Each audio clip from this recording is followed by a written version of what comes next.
Welcome back to ESPN First Take, presented by Bass Pro Shops. Buffalo selects quarterback Jim Kelly, Miami of Florida.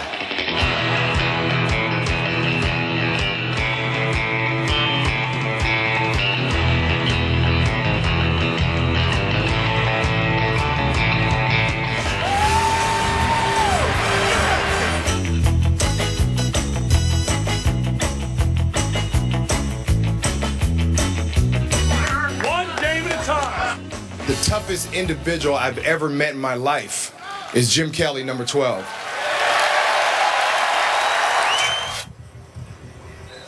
First Take is here in Rochester, New York, and our next guest needs no introduction. Led the Bills to 4 straight Super Bowls, a Hall of Famer, a legend here, Jim Kelly. Thank you so much for joining us. This guy needs a standing O. All right, clearly you know a thing or two about the quarterback position. A little bit. Your Buffalo Bills. All I know is we need Who one. should be starting? Yes, it's never a good thing when there's multiple quarterbacks on your squad. Who should start week 1? You know what? This is what this is for. This is what preseason's for. First time I really watched all 4 of them throw was today. I mean, I've seen bits and pieces of, even EJ the last couple of years, but really they all have good throws, and some of them are not so good. So somebody's just got to be consistent. I think that's what Rex is looking at in the system. But the best thing for all those guys, including EJ, because he's been here before, is it's a new system. Everybody's starting off from ground zero, and the best guy wins. What am I missing here? I'm watching the Buffalo Bills right now. Whether it's you, whether it's Andre Reed, I'm of course Rex Ryan. I'm seeing a level of excitement around this team that I have not seen in quite some time. You know the personnel changes that have been made, the money that has been spent. Do you believe that it's legitimate, the excitement that's surrounding this team? No doubt about it. I mean, you always want to talk optimistic when you talk about your team. I mean, it's just the way it is. But when Rex first got here, and just the excitement he brought, not only to the team, but to the fans, he got everybody going. And then Russ Brandon and them go out and get the guys that they need. I mean, they started with Sammy Watkins last year, and of course the trades that they made and getting some of the guys that are here now this year. There's no doubt. When you have a defense, and a solid defense, if these guys stay healthy, I don't know how many teams will be able to score a lot of points.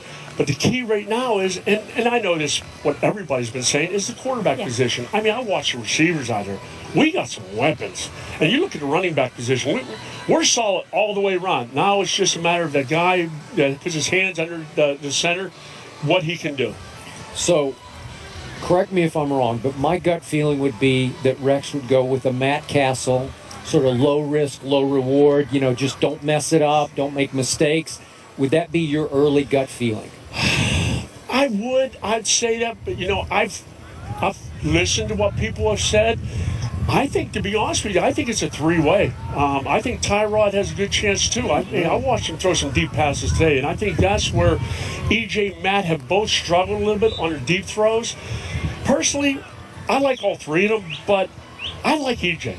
I mean, just his personality, how he talks to the players, how he motivates them, how he gets it done. You want him to do well.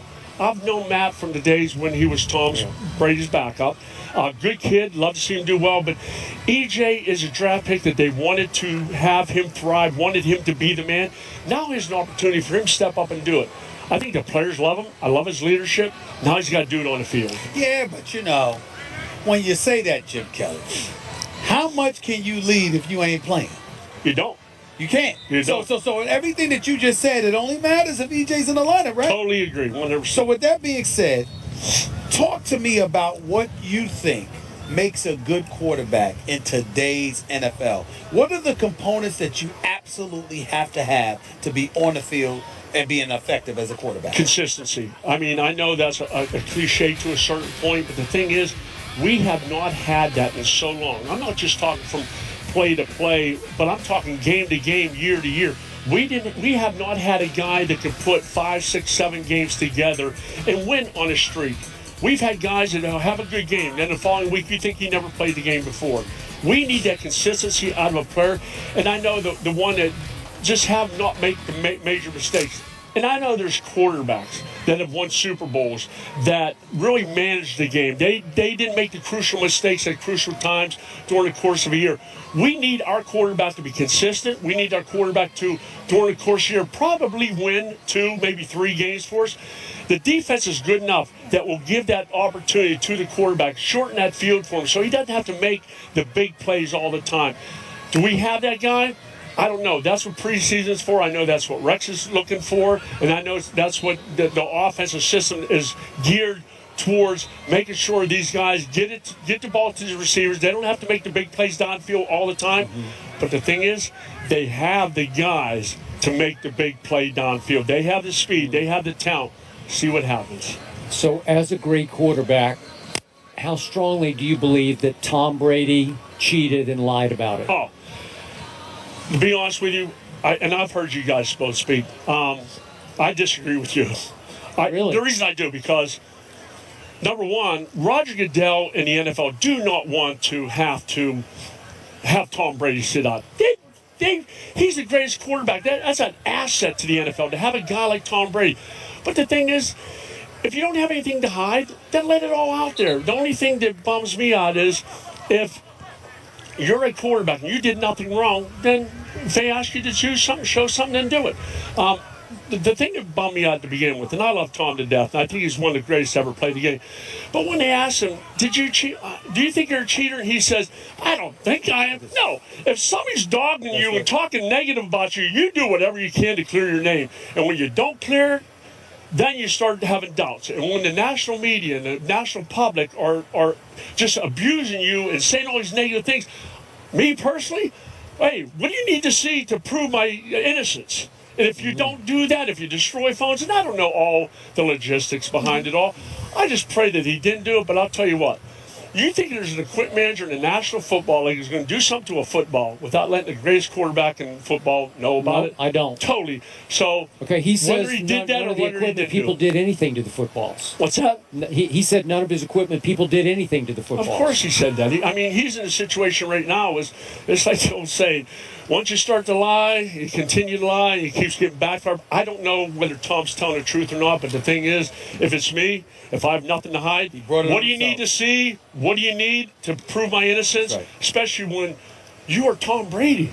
If you have nothing to hide, then what do you need to see? If you need to see my cell phone, here it is. But don't take it with you. Even if your Players Association and your lawyer said under no way, shape, or form are you going to invade the right of privacy of giving up your cell phone. I don't care what they say. This is me. Yeah, they can say because they're not dogging them, they're dogging me as a quarterback. If somebody told me that I was cheating and you're doing this, you're doing that, I'm telling you what, Jim Kelly's going to defend himself, because my dad told me when I leave my home, you represent the Kelly name and don't tarnish it. Well, Tom Brady's name is being tarnished now, and I hope to pray that something comes out that it shows that he didn't do it. And the person to do that is Tom Brady. He needs to stand up and man up and say, you know what, this is the way it is, and we'll see what happens. But so I pray everything works out for He testified under oath in the appeals process. He did nothing wrong, 100% innocent. Well, and then he needs to answer all the questions that they need to ask him to make sure his name's cleared. I hope he does it, and we'll find out sooner or later what's really in Tom Brady's heart. But again, I love Tom to death, and I hope everything works out. Because even I'm going to end on this one for you guys. Is I know that I said before that I hope he only gets a 2-game suspension because the Bills play him in 2 games. That was something you say to be funny. I would like to see the Buffalo Bills play Tom Brady. I'd like to see that defense and see what Tom Brady can do against him, because he's the best. Stephen A. Smith, it's good that you showed up.